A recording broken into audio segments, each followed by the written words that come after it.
score of 70-65. Colonels continue the road trip Thursday night at Prather Coliseum in Natchitoches. We'll be on the air at approximately 7:15 with a Colonel Countdown. Tip-off is slated for 7:30 or 30 minutes following the women's game. We're joined here courtside by the head coach of the Colonels, J.P. Piper. Coach, unfortunately, another tough one today here, and just seemed like you were a loose ball away, a play away from making something happen late, and it just never materialized.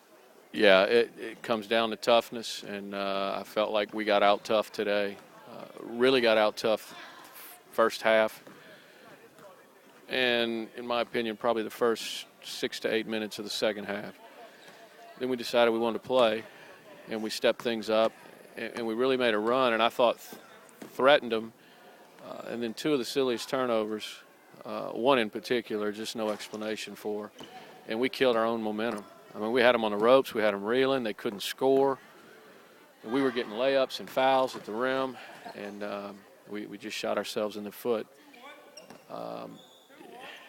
I don't have an explanation for Wags. I mean, you can coach the rest of your life and not find an answer to that one. I love how we competed those last 8 minutes. If we'll compete that hard, it won't come down to those two turnovers. That's kind of the message for them. We won a tough one on the road Monday, and we weren't tough enough to win one on the road today against a good Southeastern team. Considering that until about the 8:45 mark of the second half, you got no points from Dantrell Thomas, T.J. Carpenter, or Amin Torres. Amazing it was even a ball game at all. Yeah, and DT's struggling with fouls. He wants to be physical and aggressive, and he can't figure out the officiating. He feels like he's getting fouled, and he's playing through fouls, and he feels like the other guy's not having to play through the fouls. The referees don't see it that way. There's nothing we can do about that. I don't think the officiating was bad. DT's got to figure out how to stay on the floor and guard without fouling. Amin and TJ are having a rude awakening about what it takes to be a player in conference. They coasted through the pre-conference. Nobody knew who they were, and they were able to show up and get some things done. And that's what we talked about at halftime. Hey, sport, everybody knows who you are now. You're in the scouting report. Your weaknesses, your tendencies, everything about you is in there. And you're not stepping your game up to adjust to what they're doing to you. I thought TJ tried to make a move there on the charge that, that's a bang-bang play. We thought it was a block. They think it's a charge, picks up his fourth foul. But I think he went back out in the second half with a different mindset, and it's unfortunate that he got his eye scratched, had trouble getting his contact back in. We couldn't get him back in the game. I really wanted to see what he would do when he got back on the floor, but we just weren't able to get him in the game because of that issue with his contact. Amin's going to have to grow up. It's plain and simple. There's no way around it.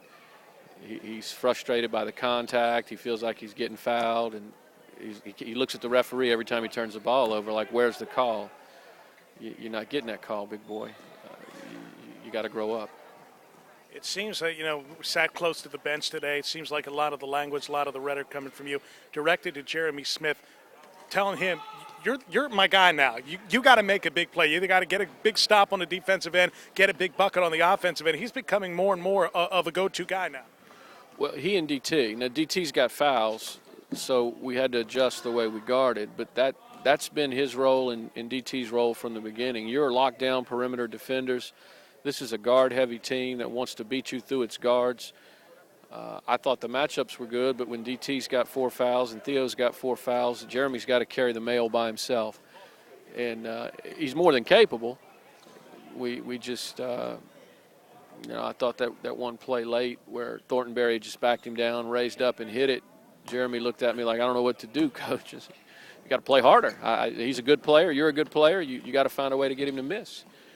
But it won't be easy because that cat can play. And he was on today. He didn't miss many. Next up.